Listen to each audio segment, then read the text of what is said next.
UP board के सभी भाई बहन ध्यान दें, आप सभी के लिए 12th क्लास मैथमेटिक्स की वीडियो चल रही थी। मैथमेटिक्स में मैं आपको वेरी मोस्ट इंपोर्टेंट क्वेश्चंस आपको करा रहा था। जो पहली बार देख रहे हैं इस वीडियो को उनको मैं बता दूं, सूक्ष्म में बता दूं मैं आपको सीधे सीधे। एक सीरीज है जिसमें मैं आपको 70 प्रश्न करा रहा हूं, यानी कि 70 प्रश्न वाली सीरीज का ये 66वां सवाल है। लगभग अब ये खत्म होने पर है। इसके पूरे सवालों को देख लोगे तो आपके 80% अपने आप आ जाएंगे। इन सवालों को आप मेहनत से सॉल्व करना, 80% आपके। इसी के साथ में एक सीरीज और है जिसमें मैंने मात्र 20 क्वेश्चन कराए हैं 8-8 नंबर वाले। ये सभी 5-5 नंबर वाले हैं और वो वाले 20 क्वेश्चन 8-8 नंबर वाले हैं। ये आपने दोनों सीरीज आपने कंप्लीट कर ली, यानी कि 20 और 70, यानी कि आपने 90 क्वेश्चन आपने कर लिए। 80% आपके मिल जाएंगे। कुछ नहीं करना, बस इन 20 क्वेश्चनों को देख लीजिएगा और इन 70 कर लीजिएगा। अब ये तो पढ़ना तो आपको पड़ेगा ही। चलिएगा, तो आज हम आपको देखिएगा, ये जो क्वेश्चन है दिखाई दे रहा है ना, ये वाला प्रश्न 100% आपका पेपर में आने वाला है। ये वाला प्रश्न आपका 100% आने वाला है। जिस दिन पेपर आपके हाथ में आ जाए, 2-4 दिन की बात है, ये वीडियो में डिलीट नहीं करूंगा। यदि ऐसा क्वेश्चन आपको पेपर में ना मिले तो कमेंट कर देना वीडियो के नीचे कि सर आपने इसमें 100% बोला है और पेपर में क्वेश्चन नहीं आया। पढ़ाना छोड़ दूंगा यदि इसमें से ये क्वेश्चन नहीं आया तो। ठीक है, इसका मतलब ये मत सोचना कि यही प्रश्न संख्या भी समान आ जाए, नहीं, संख्या बदल सकती है लेकिन कॉन्सेप्ट यही रहेगा। आपसे कहेगा तो निम्न विवरोधों के अंतर्गत न्यूनतम मान निकालो, अधिकतम मान निकालो, न्यूनतमीकरण करो, अधिकतमीकरण करो। बस ये 4 चीज ही बोलता और चारों की चारों में यहां पे समझा दूंगा आपको।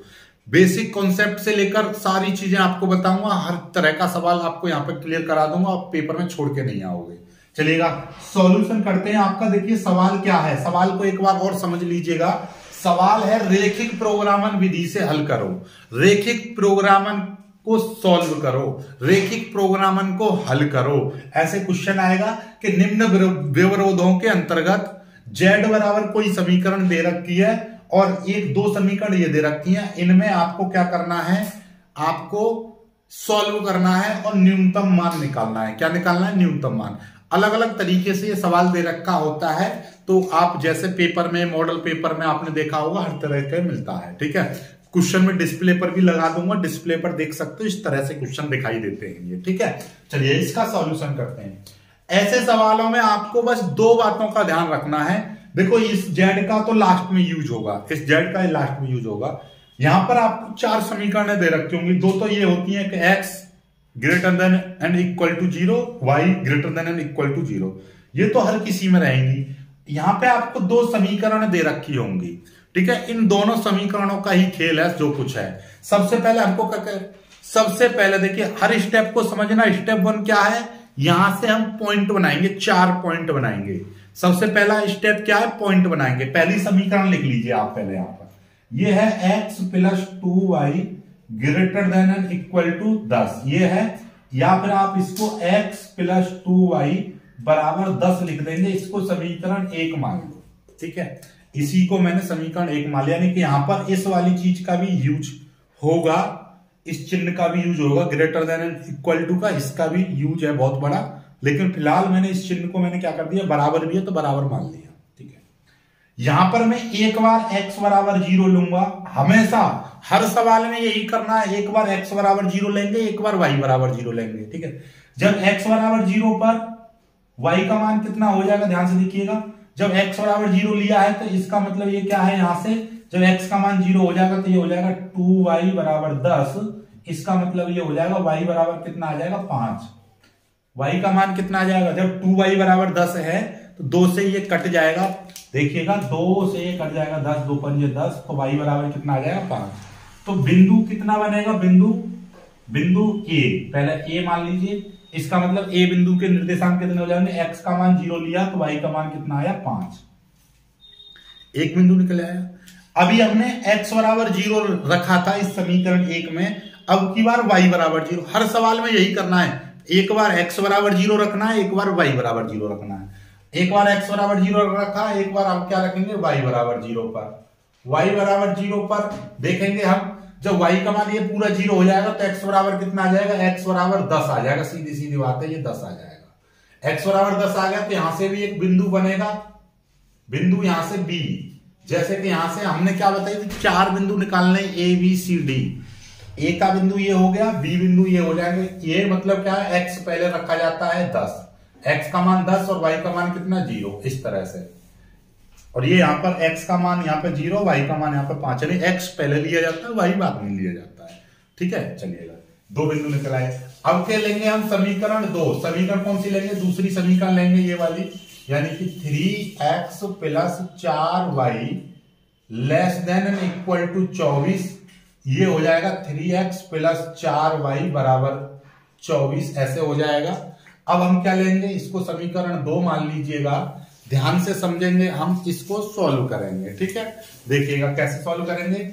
x बराबर 0 पर, x बराबर 0 पर जब x का मान 0 यानी कि ये पूरा 0 हो जाएगा, तो यहाँ पे कितना बचेगा, 4y बराबर 24।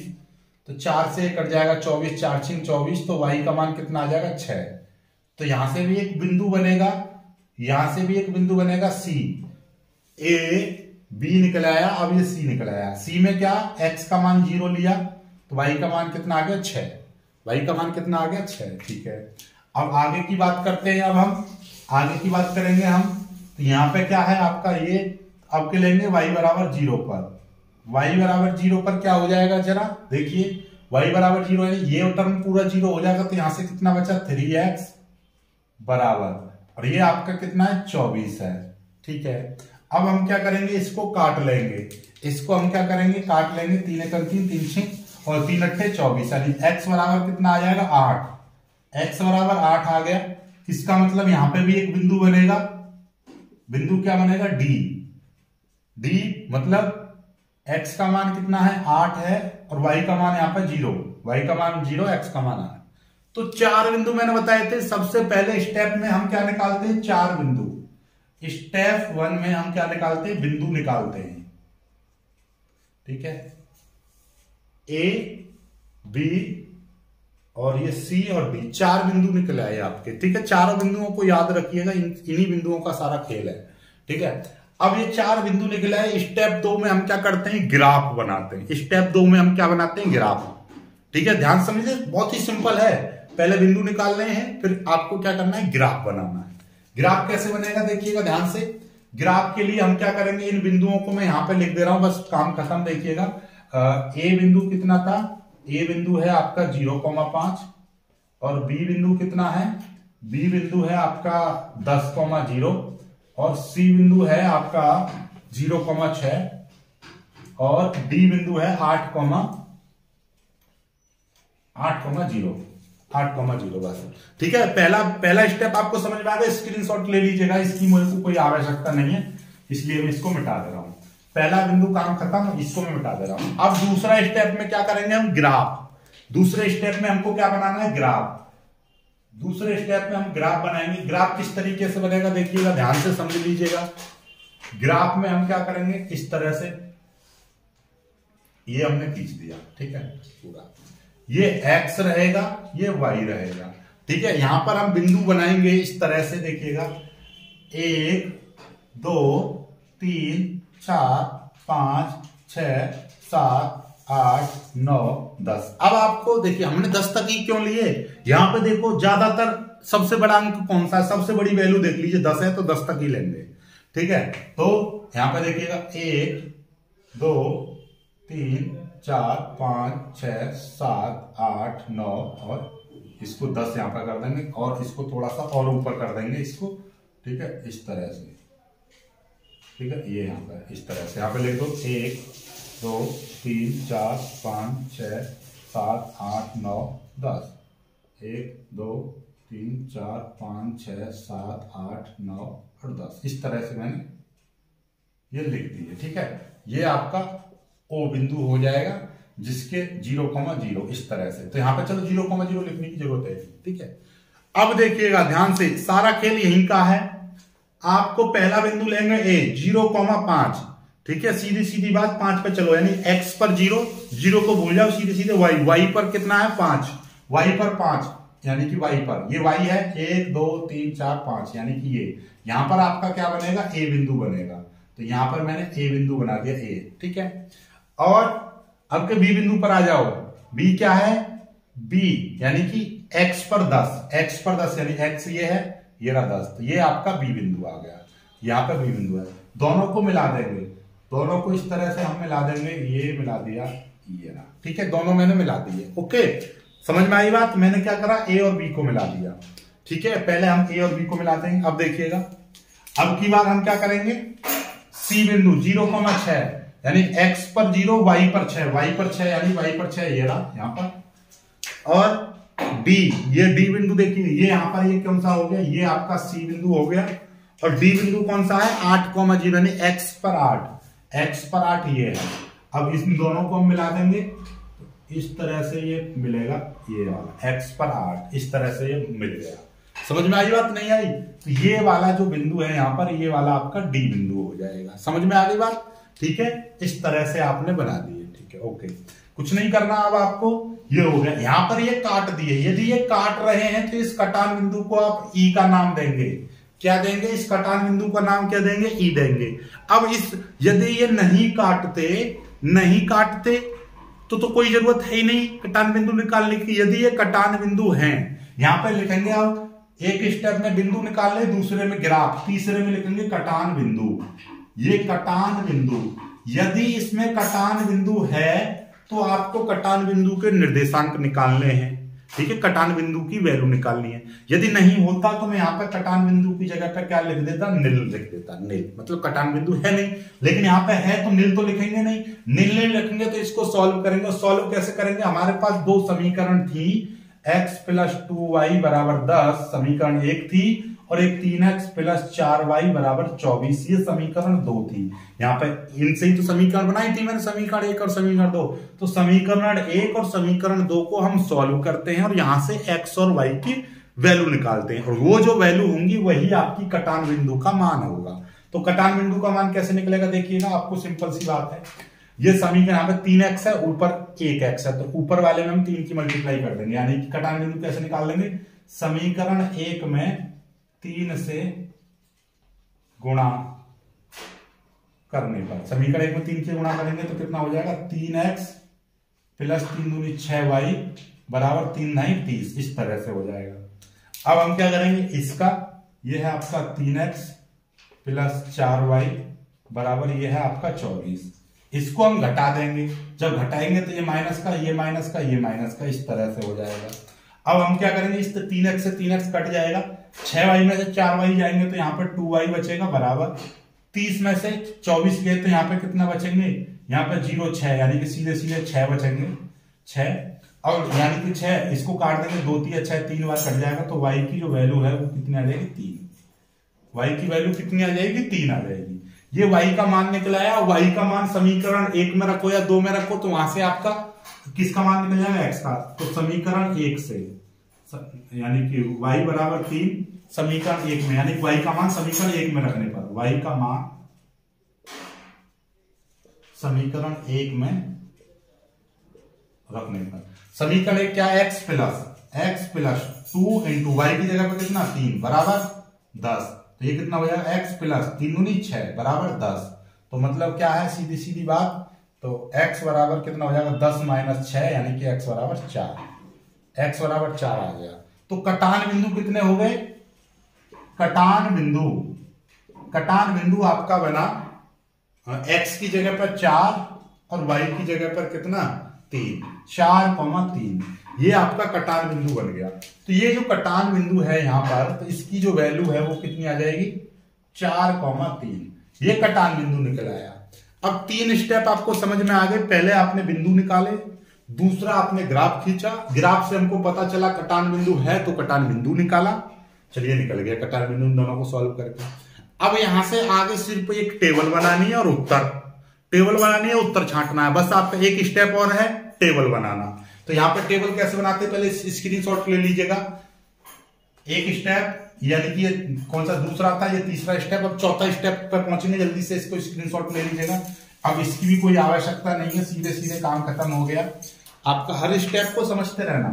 अब आपका एक स्टेप था, ये दूसरा था, अब तीसरे पे कटान बिंदु, चौथे पे आपका क्या बनाना है, टेबल। क्या बनाना है, टेबल आपको बनाना है। टेबल कैसे बनेगी, टेबल में यूज होता है इसकी वैल्यू का, किसकी वैल्यू देखिएगा, ठीक है, टेबल। ठीक, टेबल में हमको क्या चाहिए, यहां पर लिखते हैं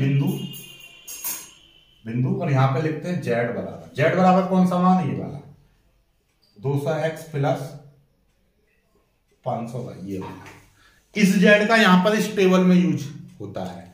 टेबल में क्या यूज है वो भी हम आपको बताएंगे, देखते रहिएगा। अब टेबल में किस तरह से यूज करना है वो समझिएगा। टेबल का यूज तब होता है, टेबल से पहले हम क्या करते हैं, डार्क ग्राफ को डार्क करते हैं, इस ग्राफ को डार्क करते हैं। डार्क कैसे करते हैं वो समझिएगा। ये यहां पे देखिए पहली समीकरण से दो बिंदु बनते हैं आपके ए और बी, हमेशा याद रखिएगा पहली समीकरण से ए और बी बनेंगे, दूसरी से आपके सी और डी रहते हैं। इसी से तो मान निकाले, जब एक्स का मान 0 लिया था, वही भी तो वाई का मान 5 आया था, वाई का मान 0 लिया था जब एक्स बराबर 10 आया था। ठीक है, इस समीकरण में क्या है कि x plus 2y greater then 10, यानी कि ये क्या है 10, ये इससे मुंह खुला है, ये वाला, ये चीज है बड़ा, और बड़े का मान ऊपर की ओर जाता है, और ये होता है छोटा नीचे की ओर, ये छोटा नीचे की ओर जाता है। तो हमको इधर वाली वैल्यू देखनी है, यानी x प्लस 2y क्या है, 10 से बड़ा है, यानी बड़ा यानी ऊपर की ओर जाएगा। तो जो पहला वाला जो काला वाला जो लाइन है, यानी ए और बी से ग्राफ कैसा जाएगा, ऊपर की ओर। ए और बी से ग्राफ ऊपर की ओर जाएगा, इस तरह से ऊपर की ओर जा रहा है, ए और बी से ऊपर की ओर जाएगा इस तरह से, यानी कि ये लाइन ए और बी वाली जो ब्लैक वाली लाइन है ऊपर की ओर ले जाएगी ग्राफ को। ठीक है, अब आगे किया जाओ, ये वाली लाइन क्या है, मुंह भिचा हुआ है, नो, तो ये नीचे की ओर, ये वाली लाइन नीचे को लेकर आएगी, और इस वाली से दो बिंदु बने थे सी और डी वाली जो लाइन है, इससे ग्राफ नीचे की ओर आएगा, इस तरह से ये नीचे की ओर आएगा, ये ग्राफ नीचे की ओर खींच के ले जाएगी। जब नीचे की ओर ले जाएगी तो अब ये देखो दोनों से कौन सा ग्राफ काम में ला रहा है, यानी कि दोनों का कॉमन ग्राफ कौन सा, दोनों एक दूसरे को कौन से इंटरसेक्ट कर रहे हैं। देखिए काला वाला ऊपर जा रहा है, लाल वाला नीचे को, यानी कि दोनों से जो बनने वाला ग्राफ है वो ये है यहां तक, तो ये वाला ग्राफ काम में लाया जाएगा, यानी कि ये वाला ग्राफ है बस आपका। बाकी का ये तो ऊपर निकलेगा, ये नीचे निकलेगा, यानी ये तो डार्क हुआ ही नहीं। तो डार्क कौन सा होगा, डार्क केवल ये वाला ग्राफ होगा, ये वाला, ये ऐसे जो बनाया है ये वाला। ठीक है, ये तो इसके लिए कौन कौन से बिंदु की आवश्यकता पड़ेगी, एक तो ए और एक ई और एक सी, बस ए ई और सी, बस ये तीन बिंदु की आवश्यकता पड़ेगी और किसी की नहीं। तो ए बिंदु कौन सा था, 0,5 था, ई बिंदु कौन सा था, 4,3 था, और सी बिंदु कौन सा है, सी बिंदु है 0,6। ये रहा ए बिंदु 0,5, सी बिंदु 0,6 और ई बिंदु आपका 4,5। बस ये वाला ग्राफ डार्क होगा। समझ में आ गई बात, नहीं आई? बस अब ये वाला मान यहां पर रखेंगे, ये वाला मान यानी कि x बराबर 0 रखेंगे, पूरा टर्म 0, इसकी जगह 500, ये कितना हो जाएगा, यहां से देखिए z बराबर, ये तो 0 हो जाएगा, ये 500 है, 500 गुणा y की जगह 5 रखें, पचम 2500, तो ये कितना हो जाएगा, 2500 हो जाएगा।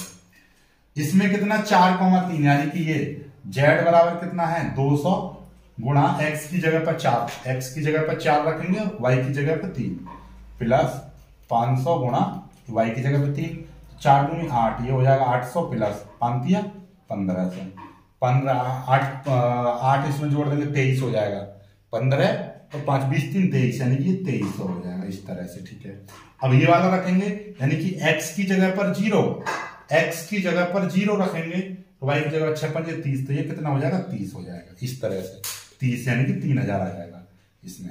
समझ में आई बात, नहीं आई? मतलब ये y की जगह पर 6 रखेंगे तो 6 5 30 30, यानी 6 की मल्टीप्लाई आप 500 में कर दो, कितना आ जाएगा 3000, बात खत्म। ठीक है, ये हो गया आपका। अब यहां से आपका मतलब क्या है,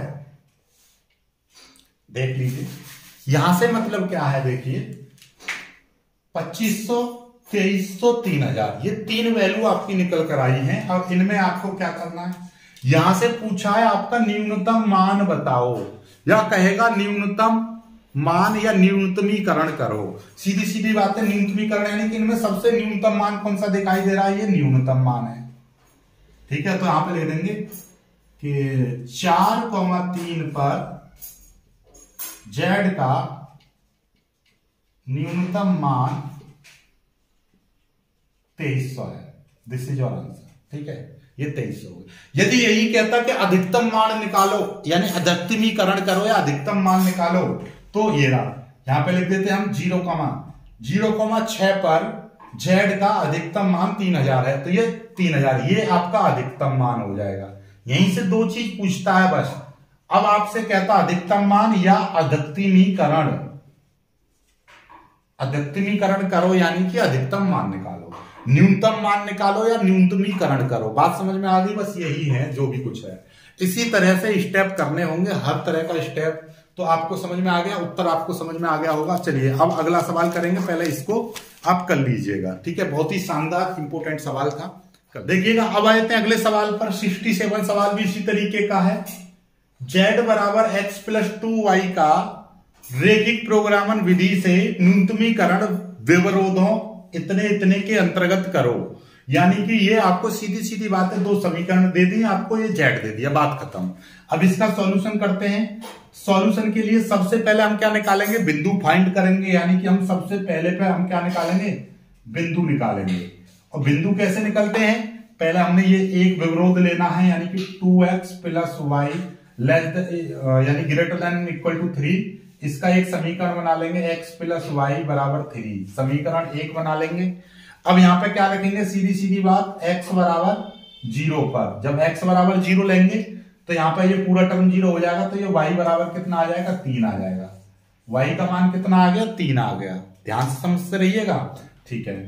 अब की दूसरी बार लेंगे तो यहां से पहले बिंदु बना दो। एक बिंदु बन गया, एक बिंदु a का मान कितना हो जाएगा? x का मान 0, y का मान 3।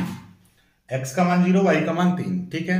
चलिएगा फिर पुनः y बराबर 0 पर, y बराबर 0 पर जब y का मान 0 लेंगे तो यानी कि 2x बराबर 3, 2x बराबर 3 हो जाएगा। यहां पर हम x का मान निकालेंगे तो x का मान हो जाएगा 3/2। इसको याद रखिएगा, 3/2, ठीक है। तो यहां से बिंदु क्या हो जाएगा? यहां से बिंदु निकालेंगे तो हम बिंदु b हो जाएगा आपका 3/2, 0। इस तरह से x का मान 3/2 और y का मान 0, ठीक है। तो हो गए। अब के पुनः दूसरी समीकरण लेंगे, यानी कि ये दूसरी समीकरण लेंगे तो इसको लिखेंगे x plus 2y greater than equal to 6, यानी कि x प्लस 2y बराबर 6, ठीक है। इसको समीकरण 2 लिख देंगे। इसमें हम x बराबर 0 पर x बराबर 0 लेंगे तो ये कितना हो जाएगा? 2y बराबर 6। x बराबर 0 लेंगे तो 2y बराबर 6, इससे ये कट जाएगा, 2 1 2, 2 3 6, यानी कि y का मान कितना आ जाएगा? 3 आ जाएगा। तो यहां से बिंदु क्या बनेंगे? बिंदु C। आपको पता है a बन गया ये वाला, और ये b बन गया। अब C बनेगा, C बिंदु, यानी कि x का मान 0 और y का मान कितना आया? 3, ठीक है। पुनः लेंगे, x बराबर 0 लिया, अब की बार y बराबर 0, y बराबर 0 लेंगे इस वाई समीकरण में तो x बराबर कितना हो जाएगा? x बराबर 6। यहां पर y का मान 0 लिया तो x बराबर 6 बचेगा सीधे। तो ये बिंदु क्या बन जाएगा? D, बिंदु D, यानी कि x का मान 6 और y का मान 0।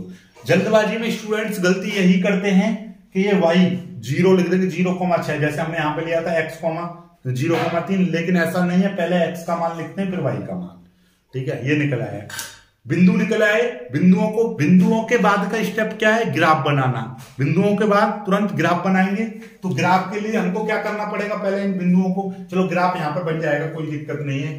तो ग्राफ के लिए देखिए, सबसे पहली चीज तो ये देखो, यहां पर 3 है, यहां पे 3/2, इसमें 6 है, तो मतलब 6 ही है सबसे बड़ा अंक, तो 6 तक जाएगा ग्राफ। तो मैं यहां पर सीधे इस तरह से ले रहा हूं। ये है आपके वैल्यू, ये आपका x मान लीजिए, ये आपका y मान लीजिए, ठीक है। बस इतने से काम हो जाएगा। तो यहां पर तो 0 है, ये O बिंदु, देखिए 6 तक लेंगे, 1 2 3 4 5 6, यहां पे लिख दे रहा हूं 1 2 3 4 5 6। ऐसे यहां पर 1 2 3 4 5 और 6, इसमें लिखो 1 2 3 4 5 6, इस तरह से लिख दिया, ठीक है। अब हमारे पास में क्या होता है? इन बिंदुओं को लिखते हैं, बिंदुओं को बनाकर ग्राफ बनाते हैं। तो पहले ए बिंदु देखो, ए बिंदु कहां है? ये रहा, 0,3, यानी कि x पर 0, y पर 3, 1 2 3, y पर 3, ये यहां पर क्या बन गया? ए बिंदु बन गया, ठीक है। बी बिंदु 3/2, यानी कि x पर 3/2। 3/2 का मतलब क्या होता है? 3/2 का मतलब होता है 1.5, यानी कि 1.5 कहां पे आएगा, 1 से आगे 2 से कम, यानी कि यहाँ पे आ गया, तो यहाँ पे बनेगा आपका बी बिंदु। इन दोनों को मैं मिला दूंगा, इन दोनों को मैं मिला दूंगा, ये बन गया। ठीक है, ये आपका बन गया, यहाँ पर ये दोनों बन गए, ए और बी आ गया। अब के लेंगे हम सी और डी, अब की बार लेंगे हम सी और डी। सी कहाँ है, सी है 0,3, यानी कि x पर 0, y पर 3, y पर 3, y पर 3, y पर 3, y पर 3, y पर 3, ये रहा, यहीं पर लेंगे, यही बिंदु आ गया। तो इसी पर यहाँ पर सी बिंदु बन गया। और डी कितना है, डी पर x पर 6, y पर 0, यानी x पर 6, ये रहा। ये वाला बिंदु इस तरह से बन गया, ये वाला बन गया, तो ये आपका डी बिंदु बन गया। ठीक है, ध्यान से समझिएगा, जरूरी नहीं है कि आपका अलग अलग ही बने, यहाँ पे बन सकता है ए बी बिंदु यहीं पर, सी भी यहीं पर, ध्यान से रखिएगा। ठीक है, कोई दिक्कत नहीं, टेंशन मत लीजिए। क्या आपको देखिएगा यहाँ पर कटान बिंदु, आपका पहला स्टेप था बिंदु निकालने का, बिंदु निकल आया। दूसरा स्टेप था आपका ग्राफ का, दूसरा स्टेप था आपका ग्राफ का, ग्राफ बन गया। ठीक है, इस तरह से यहाँ पर आप ऐसे लिख सकते हैं ग्राफ, यहाँ पर आप ऐसे स्टार बना के लिख दीजिएगा, बिंदु निकल गए, ग्राफ निकल गया। अब तीसरे पे आपका कटान बिंदु, कटान बिंदु निकालेंगे। कटान बिंदु यानी कि यहाँ पर कोई कटान बिंदु है, यानी दोनों रेखा, ये तो बिंदु था, यहां से कोई रेखा है नहीं, ये रेखा एक दूसरे को ऐसे काट रही है, ऐसे ऐसे नहीं काट रही, तो मतलब क्या है कि कटान बिंदु लिख देंगे नील, कटान बिंदु कोई है ही नहीं। कटान बिंदु नहीं है तो सीधे सीधे आते हैं अब टेबल पर, TABLE, टेबल बनाएंगे, टेबल। और टेबल के लिए हमको क्या चीज की आवश्यकता पड़ती है, किसी चीज की नहीं, पहले टेबल बना लेंगे हम, तो उसके बाद में हम ग्राफ को डार्क कर देंगे। ठीक है, ये देखिएगा, टेबल में हमको क्या है, यहां पर बिंदु लेंगे और यहां पे लिख देंगे जेड का मान कितना है, x + 2y है। ठीक है, अब ये देखेंगे बिंदु कौन कौन से लिए जाएंगे टेबल में, तो बिंदु कौन कौन से लिए जाएंगे, उसके लिए हमको ग्राफ को डार्क करना पड़ता है। ग्राफ को कैसे डार्क करेंगे, उसके लिए हमको जरूरत पड़ेगी इसकी। देखिए, पहली समीकरण ये थी, इससे हमने क्या, x + y = 3, यानी कि ये वाली समीकरण, इससे ज्यादा, यानी कि ये क्या है, x + 2y > 3, यानी 3 से बड़ा, यानी ऊपर की ओर जाएगा। पहला जो ग्राफ है वो ऊपर की ओर जाएगा, इस तरह से ऊपर की ओर जाएगा, ऐसे पहला जो ग्राफ है वो ऊपर की ओर जा रहा है, इस काले वाले से ऊपर की ओर, ए से बी ऊपर की ओर, ए से बी बने तो ऊपर की ओर। दूसरा वाला देखिएगा, दूसरा वाला भी ये देखिएगा, x + 2y, ये भी ऊपर की ओर ही है, x + 2y, ये भी ऊपर की ओर है, तो ये भी ऊपर की ओर है, ये भी ऊपर की ओर है। तो ग्राफ में क्या हुआ, अब ये भी ऊपर की ओर है, तो दोनों से कॉमन कौन सा है, दोनों से कॉमन के लिए जब ये भी ऊपर की ओर चला जाएगा, ये भी ऊपर की ओर चला जाएगा, तो मतलब क्या है, दोनों से कॉमन तो केवल यहां से स्टार्ट होगा, तो बस सी और ये वाले बिंदु लिए जाएंगे, यानी कि ए बिंदु लिया जाएगा, एक आपका सी बिंदु लिया जाएगा और एक आपका डी बिंदु लिया जाएगा। ऐसा क्यों, क्योंकि ए भी यहीं पे, सी भी यहीं पे, तो ए और सी लिया जाएगा और डी। क्योंकि नीचे वाला क्यों नहीं लिया जाएगा, क्योंकि नीचे वाले के लिए लाल वाला तो आ ही नहीं रहा, दोनों तो जब ये भी ऊपर चला जाएगा, इस तरह से ये पूरा ऊपर की ओर बनेगा, तो दोनों का जो कॉमन बनेगा ग्राफ, तो वो तो यहां से स्टार्ट होगा और यहां से, क्योंकि यहां से इसका भी ऊपर जा रहा है, नीचे वाले का ऊपर जाएगी, तो दोनों का ऐसा समझ लो, ये टॉर्च मार रहा है, यहां से टॉर्च मार रहा है, यहां से, दोनों का प्रकाश कहां पे मिलेगा, यहां पर, इस तरीके से। ठीक है, तो दो ऐसा समझ लो, इसने एक कलर फेंका, इसने एक कलर फेंका, दोनों कलर कहां पे मिलेंगे, इससे, इस रेखा से ऊपर, यानी इस बिंदु से ACD से ऊपर की ओर। ठीक है, तो ए का मान कितना है, ए का मान है 0,3 और सी का मान कितना है, ये भी 0,3 और डी का मान कितना था, डी का मान है 6,0, इस तरह से। अब ये वैल्यू हम यहां पर रखेंगे, देखिएगा, x की जगह पर 0, y की जगह पर 3 रखूंगा, तो 3 की मल्टीप्लाई 2 हो जाएगी, 3 दूनी 6, ऐसे आ जाएगा, ऐसे ही इस पर भी 6 आ जाएगा। और यहां पर क्या है, y की जगह पर 0, ये टर्म 0 हो जाएगा, और x की जगह पर 6, ये भी 6, यानी तीनों मान 6 आए, कोई दिक्कत नहीं है, तीनों मान 6 आए, नो प्रॉब्लम। अब आपको क्या करना था, न्यूनतमीकरण करना था, तो ये तो आपका इस बिंदु पर भी न्यूनतम है, इस बिंदु पर भी न्यूनतम है, इस पर भी न्यूनतम है, तो आप कह देंगे A, C, D पर Z का न्यूनतम मान कितना है, 6। तो बिंदु लिख देंगे, यहां पर नई लाइन से लिख देंगे, बिंदु कौन से, 0,3 व 6,0 पर 6,0 पर जेड का न्यूनतम मान 6 है। बस ऐसे लिख दिया, यही आपका उत्तर आ जाएगा। न्यूनतम मान कितना है? 6, ऐसे लिख दीजिएगा, यही 6 आपका क्या है? उत्तर है। समझ में आ गया नहीं आ गया? तो जेड का न्यूनतम मान कितना बना? 6। अब यहीं पर कहता है कि अधिकतम मान निकालो। अरे जब वैल्यू बराबर आ रही है तो हम लिख देते 0,3 और 6,0 पर जेड का अधिकतम मान 6 है। अधिकतम भी 6, न्यूनतम भी 6। बात खत्म। ठीक है, कंफ्यूजन नहीं रखना है, इसी तरीके से सवाल को करना है। बस ग्राफ आपको सीखने, ग्राफ कैसे बनाना है, बस ग्राफ को डार्क करना सीखना, सिंपल सी बात यह है। जल्दी से इसको कर लीजिएगा। एक सवाल और है आपका, डिस्प्ले पर आपको दिखाई दे रहा होगा। क्या कह रहा है? 68वां सवाल देखिएगा, ये क्या कह रहा है। एक छात्रावास में 60% विद्यार्थी हिंदी का, 40% अंग्रेजी का और 20% दोनों अखबार पढ़ते हैं। पहला, प्रायिकता ज्ञात करो, वह ना तो हिंदी और ना ही अंग्रेजी का अखबार पढ़ती है। दूसरा, यदि वह हिंदी का अखबार पढ़ती है तो उसके अंग्रेजी का अखबार भी पढ़ने वाली होने का प्रायिकता ज्ञात करो। यानी बहुत ही शानदार जानदार क्वेश्चन है, सिंपल सी। पहले आपको क्या करना है, पहले इसका वो बनाइए, सवाल का पहले बेस बनाइए। बेस कैसे बनेगा कि एक छात्रावास है जिसमें 60% हिंदी का अखबार पढ़ते हैं, यानी कि आपका हिंदी का अखबार कितने लोग पढ़ते हैं? 60। ठीक है, या आप ऐसा करिएगा टोटल, पहले तो सैंपल बना लीजिए। टोटल स्टूडेंट कैसे, यानी कि कुल विद्यार्थी को आप इस तरह से लिखिएगा। कुल विद्यार्थी को आप 100% लिखिएगा। 100% को सीधे सीधे आप 100 मानिए। ठीक है भाई, टोटल क्या हो सकते हैं? 100% हो सकते हैं। अब 100 में से आपको करना क्या है कि आपका हिंदी का अखबार कितने पढ़ते हैं? हिंदी का पढ़ते हैं 60%। अंग्रेजी यानी कि इंग्लिश का कितना पढ़ते हैं? इंग्लिश का पढ़ते हैं 40%। ठीक है, 40%। और हिंदी और अंग्रेजी दोनों, यानी कि दोनों का इंटरसेक्शन नहीं, दोनों अखबार कितने लोग पढ़ते हैं? 20% पढ़ते हैं। बात समझ में आ गई?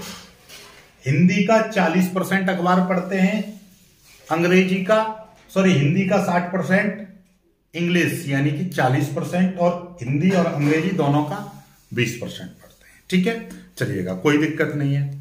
अब क्या है, अब आपका बस यही चीज है जो भी कुछ है, और इसी से आपको सारी वैल्यू आपको फाइंड करनी है। यानी कि पहली चीज क्या ज्ञात करना है आपको?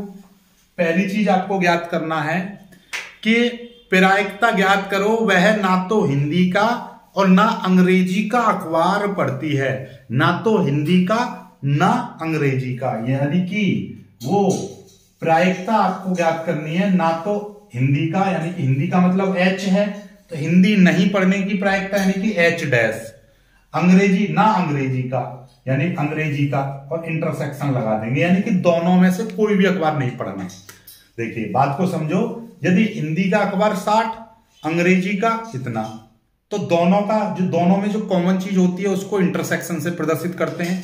जब ये कह रहा है कि ना तो हिंदी ना अंग्रेजी, तो हिंदी पर डैश लगा दिया और अंग्रेजी पर डैश लगा दी, दोनों का इंटरसेक्शन कर दिया। ठीक है, तो ये प्रायिकता चाहिए पहले में तो।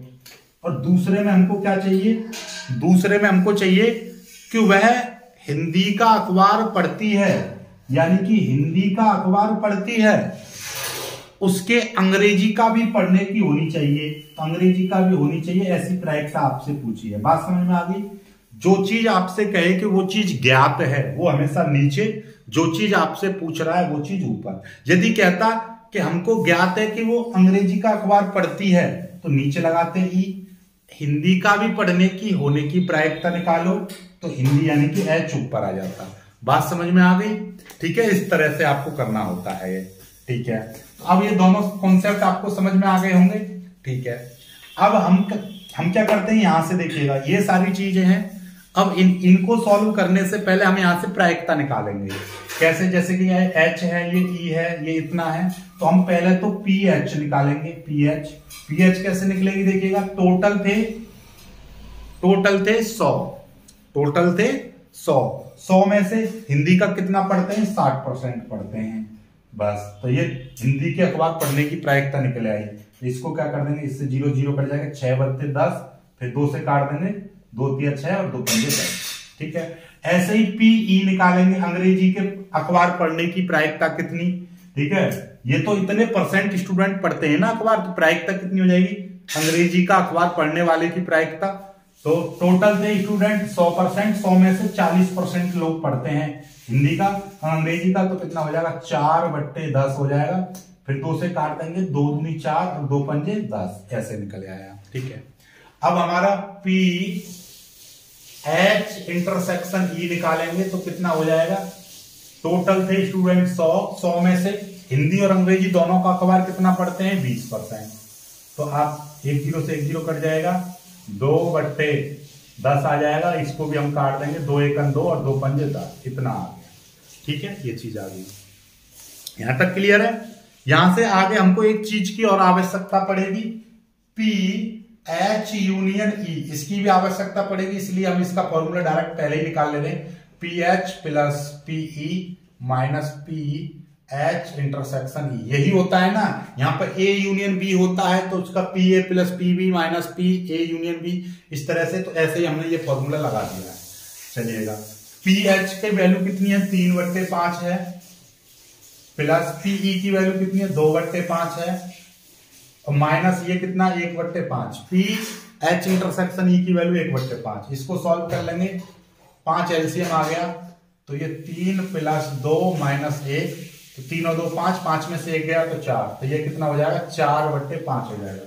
तो ये P यूनियन E, तो इसका मतलब क्या है, ये थे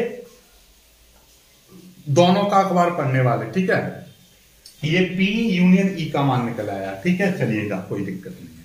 अब यहां से अब अपने सवाल पर आते हैं, H डैश और E डैश की वैल्यू आपसे चाहिए। ठीक है, कोई दिक्कत नहीं है। तो हमको क्या चाहिए, ये देखिएगा, हमको चाहिए P H डैश और E डैश, ये वैल्यू चाहिए। इसकी वैल्यू ध्यान से समझिएगा, डायरेक्टली हम इसको चेंज कर देते हैं तो कितना हो जाएगा आपका 1 - P, और ये देखिएगा, ये जो आपका H डैश E डैश लिख रहा है, इसको हम सीधे सीधे उल्टा कर देते हैं। ये इंटरसेक्शन था, इसको यूनियन बना दिया, और सीधे इस पे से ये चीज गायब हो गई, इससे ये गायब हो गई। ठीक है, गायब हो गई। बात समझ में आई कि नहीं आई? होता क्या है, बेसिकली ये इस तरह से आपका बनता है कि ना तो H डैश चाहिए ना E डैश चाहिए, यानी कि ना तो हिंदी का अखबार पढ़ती हो ना अंग्रेजी का अखबार पढ़ती हो। मतलब क्या है कि वो हिंदी और अंग्रेजी दोनों में से किसी का अखबार नहीं पढ़ती है, इस तरह से ये निकाल लिया।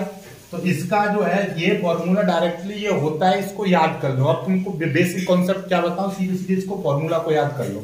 ठीक है, ये 1 - पी एच यूनियन ई, यानी कि ये वैल्यू हमने पहले ही निकाल दी है 4/5, इसको सॉल्व कर लेंगे, 5 आपका एलसीएम आ जाएगा, 5 1 5, 5 में से 4 जाएंगे 1, तो सीधी सीधी बात है 5 - 4 यानी कि 1/5। तो पहला आंसर तो ये आ गया 1/5। ठीक है, ये पहला आंसर आ गया। अब दूसरा आंसर P/E/H, ये मान चाहिए, तो नीचे तो PH रहेगा, नीचे वाला सेम, ऊपर E इंटरसेक्शन H, इस तरह से निकाल देते हैं।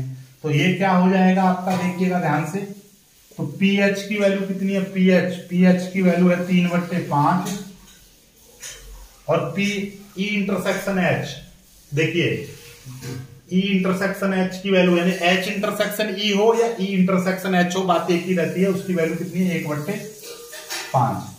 5 से ये 5 कट जाएगा तो कितना आ जाएगा 1/3। This is your answer. तो दोनों आंसर आपके निकल आए हैं, दोनों आंसर आपके निकल आए 1/5 और 1/3। तो ये आपका इस तरह से निकलते हैं। ठीक है, इस चीज को याद रख लीजिएगा, H dash intersection E dash की जो वैल्यू है 1 - P H यूनियन E होती है, इसको याद देखिएगा। अब 69 सवाल देखिएगा क्या कह रहा है, 52 पत्तों की अच्छी तरह फेंटी गई गड्डी में से एक के बाद एक 3 पत्ते निकाले गए, 3 पत्ते बिना प्रतिस्थापन किए निकाले गए। पहले 2 पत्ते बादशाह और तीसरा इक्का होने की प्रायिकता निकालो। देखिएगा, कोई दिक्कत नहीं, बहुत ही शानदार सवाल है। यानी कि पहला पक्का, देखिए बादशाह क्या होता है पहले तो ये समझ लो। बादशाह मतलब उसको के से प्रदर्शित करते हैं, और इक्का को हम ए से प्रदर्शित करते हैं। तो हमको प्रोबेबिलिटी चाहिए कि पहले दो पत्ते बादशाह, तीसरा पत्ता इक्का हो, ऐसी प्रोबेबिलिटी हमको चाहिए। ठीक है, अब हमने शुरुआत में पहले हमने ताश की गड्डी, ये गड्डी जो होती है गड्डी, उसमें कितने होते हैं, 52 पत्ते होते हैं। कितने पत्ते होते हैं, 52 पत्ते। ध्यान से समझिएगा। अब हम पहली बात कर रहे हैं कि पहला पत्ता आपका बादशाह हो तो उसकी प्रायिकता कैसे निकलेगी, पी के। पहला पत्ता आपका बादशाह हो उसकी प्रायिकता कैसे निकलेगी, पी के। यानी कि टोटल पत्ते कितने थे, टोटल पत्ते हैं आपके 52, और 52 में से बादशाह कितने होते हैं, एक गड्डी में 4 इक्का 4 बादशाह ऐसे होते हैं। तो बादशाह कितने होंगे उसमें, बादशाह आपके उसकी में 4 होंगे। अब इसको हम काट देंगे तो कितना आ जाएगा, 4 एकम 4 और 13 चौक 52, 1/13 आ जाएगा। ये पहले पत्ते की प्रायिकता निकल आएगी। अब दूसरे पत्ते की प्रायिकता कैसे निकलेगी, अब आपको ये तो पता है कि एक पत्ता उसमें अब बादशाह है, पहला एक पत्ते की हमने प्रायिकता निकाल ली। तो अब गड्डी में ऐसा समझ के चलेंगे हम कि पहला पत्ता हमने खींच लिया तो उसमें क्या है, पहले पत्ते पर आपने बादशाह की प्रायिकता निकाल ली, तो पहले पत्ते की आपको प्रायिकता पता है कि बादशाह है। अब दूसरा भी बादशाह हो ऐसी प्रायिकता हम निकालेंगे। उसके लिए क्या करेंगे, अब हमारे पास ताश की गड्डी में 51 पत्ते बचे, क्योंकि एक पत्ते की प्रायिकता पहले निकल चुकी है ये। अब ताश की गड्डी में 51 पत्ते बचे, और बादशाह कितने बचे, क्योंकि एक पत्ता बादशाह है उसकी प्रायिकता पहले निकल गई। तो अब जो गड्डी में 3 बादशाह बचे, कितने बचे, 3। अब चलिएगा 3 आगे, अब इसको भी काट देंगे, 3 एकम 3, इसको काटेंगे हम 3 एकम 3 और 3 सत्ते 21, यानी 1/17, ये भी कट गया।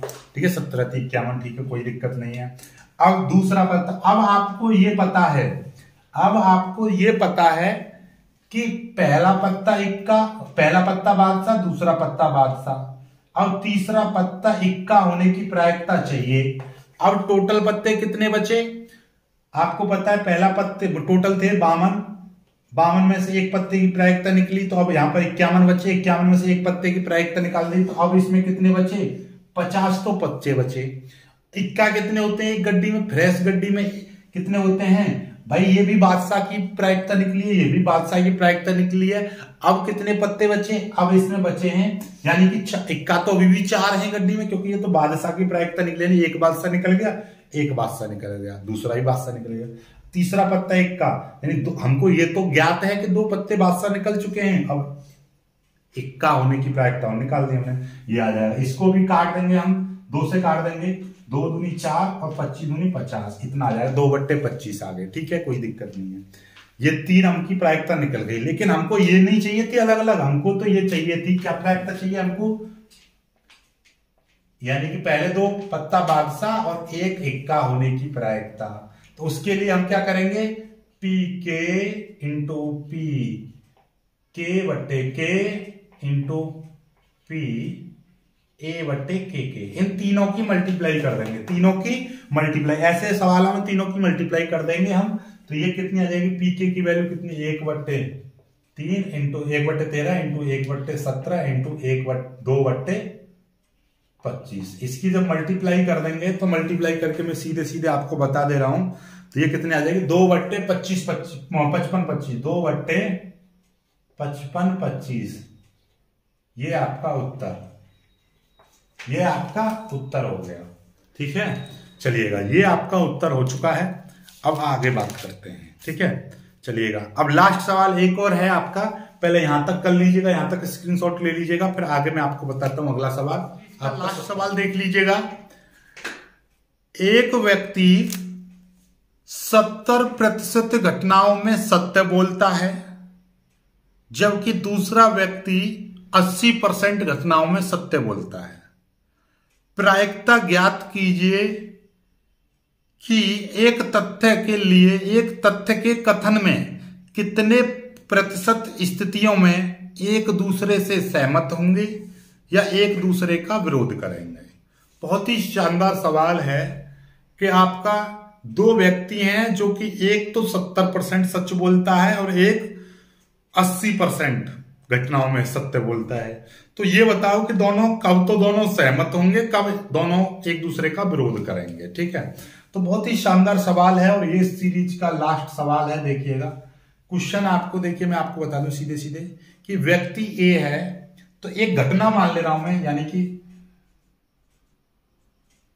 व्यक्ति ए द्वारा सत्य बोलने की घटना, ये मैंने E1 मान ली। ऐसे ही व्यक्ति बी द्वारा सत्य बोलने की घटना E2 मान ली मैंने। ठीक है, समझ में आ गई बात, ये हमने मान लिया अपनी ओर से। और व्यक्ति अब सीधी सीधी बात है कि सत्य यानी कि ए द्वारा सत्य ना बोलने की घटना क्या हो जाएगी भाई, E1 डैश, और बी के द्वारा सत्य ना बोलने की घटना E2 डैश। डैश का मतलब तो समझते हो। अब देखिएगा प्रश्नानुसार क्या दे रखा है आपको, प्रश्नानुसार आपको दे रखा है कि E1 क्या है आपका, ए के द्वारा सत्य बोलना, और सत्य ए कितना सत्य बोलता है, 70% घटनाओं में सत्य बोलता है। ठीक है, और E2 कितनी घटनाओं में, 80% घटनाओं में सत्य बोलता है। तो सीधी सीधी बात है, जब ये तो E1 डैश यानी कि जो 70% घटनाओं में सत्य बोलता है, तो 30% घटनाओं में वो क्या बोलेगा, झूठ। E2 80% घटनाओं में सत्य बोलता है, तो 20% घटनाओं में क्या बोलता है, झूठ। तो 70% सच की घटना, तो 30% झूठ की, 80% सच की, तो ये ऐसे निकल आया। अब मैं आपकी बात करूं, इसकी प्रायिकता निकालूं तो भैया PE कितना हो जाएगा, PE1 प्रोबेबिलिटी निकालेंगे, टोटल होता है 100%, 100 में से कितने परसेंट, 70% वो भैया सच बोलता है। 100 में से 1 0 से 1 0 कट गई, तो 7/10 ये आ गया। ऐसे ही दूसरा व्यक्ति जो है, दूसरा व्यक्ति E2, वो आपका 100 में से 80% क्या करता है, 100 में से 80% आपका क्या बोलता है, सच बोलता है। 1 0 से 1 0 कट गई, 8/10, बस इतना मान लीजिए, कोई दिक्कत, इसको ज्यादा मत काटो। ठीक है, अब PE डैश E1 डैश निकाल लो। E1 डैश मतलब कितना झूठ बोलता है वो, 100 में से कितना झूठ बोलता है, 30%। तो 1 0 से 1 0 कट गई, तो 30/3/10 आ जाएगा। ऐसे ही यदि मैं यहां पर PE2 डैश निकालूं, 100 में से कितना वो झूठ बोलता है, 20, यानी कि 1 0 से 1 0 कट गई, तो 2/10 इतना हो गया। ये समझ में आ गई सारी चीजें कि भैया E1 क्या है आपका, ए के द्वारा सच बोलना, ए के द्वारा सच बोलेगा E1, या आप चाहो तो A1 भी लिख सकते हो, A1 कोई दिक्कत नहीं है। A2 ए के द्वारा झूठ बोलना। ठीक है, बी के द्वारा B1 और B2 भी लिख सकते हो, बहुत अच्छा रहेगा, कोई दिक्कत नहीं है। मैंने E1 E2 मान लिया, नो प्रॉब्लम। ठीक है, जैसा आपका मन करे वैसा। ठीक है, ये हो गया। अब आपका क्या है, क्वेश्चन में ये कहा है कि एक दूसरे से सहमत कब होंगे और एक दूसरे का विरोध कब करेंगे। ठीक है भाई, सहमत होने का पहली कंडीशन आपसे ये कही है, पहले में आपका ये चीज चाहिए कि वो एक दूसरे से सहमत होने की प्रायिकता, ये चाहिए हमारे, एक दूसरे से सहमत होने की प्रायिकता, ध्यान से समझिएगा। तो एक दूसरे से सहमत होने की प्रायिकता को मैं PE मान ले रहा हूं।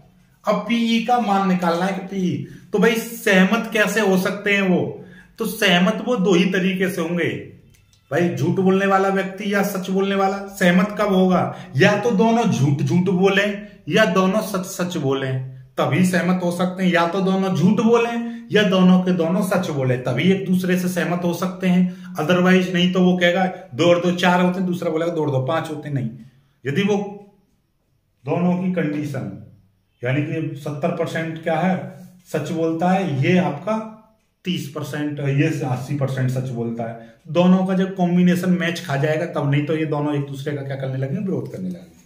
तो इसकी कंडीशन में क्या क्या है, तो दोनों जब दो कंडीशन थे, या तो दोनों सच बोले या दोनों झूठ बोले, तो इसलिए ये क्या हो जाएगा, पी की कंडीशन हम कैसे निकालेंगे, या तो दोनों सच बोले, या यहां पे लिख देंगे या तो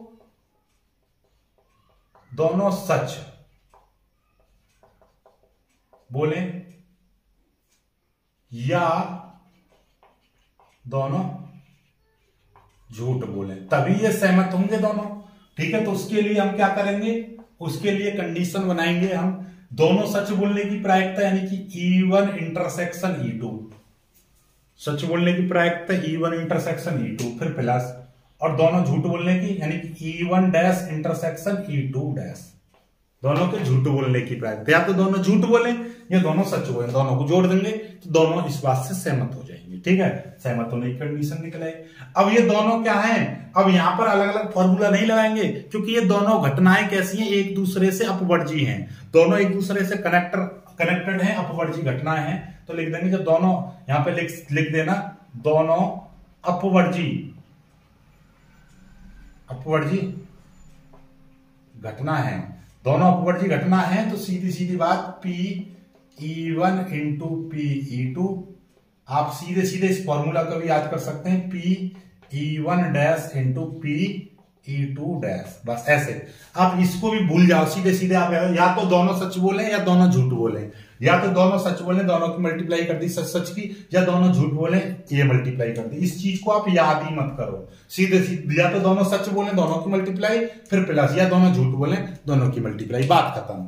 ठीक है, दोनों सच, PE1 की वैल्यू कितनी है, 7/10 into 8/10 plus 3/10 into 2/10, E1 dash E2 dash, बात खत्म।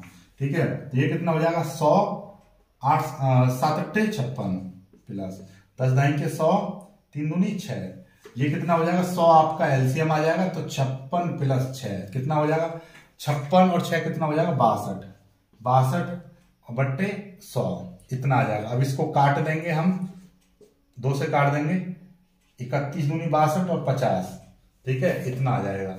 50 में से 31, सीधे सीधे परसेंट का पूछ रहा है, तो सीधे सीधे आप ऐसा करिए, 100 में से 62 आ रहा है ना, 100 में से 62, तो मतलब क्या है 62%, तो ये PE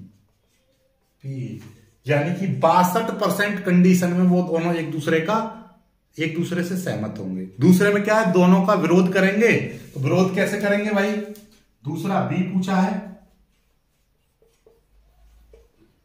विरोध कब करेंगे, वो सीधी सीधी बात है, PE डैश मतलब 1 माइनस आपका ये 1 यानी कि 62% है, 62% का मतलब क्या है, सीधे सीधे मतलब जब 62% वो सहमत होंगे तो इसको 100 में से इसको घटा देंगे 62% को, तो कितना आ जाएगा आपका 38%। तो 38% घटनाओं में वो क्या करेंगे, 38% घटनाओं में वो एक दूसरे का विरोध करेंगे, और 62% घटनाओं में एक दूसरे का वो क्या करेंगे, सहमत हो जाएंगे। ठीक है, बस इस चीज को याद रखिएगा। ठीक है, बस इस चीज को आप देखो ही मत कहीं पर, अपवर्जी वगैरह को दिमाग में लाओ ही मत, सीधे सीधे इस फॉर्मूले को लिखो, इसको डायरेक्ट। ठीक है, अब ऐसा है कि भाई ये चैप्टर तो बहुत बड़ा है, बस बेसिक कॉन्सेप्ट के साथ में आपको कराने का प्रयास किया। यदि अभी भी आपको समझ में नहीं आए तो कमेंट करके बताइएगा, मैं अगली वीडियो में आपका ये क्लियर कर दूंगा टॉपिक को। ठीक है, जय।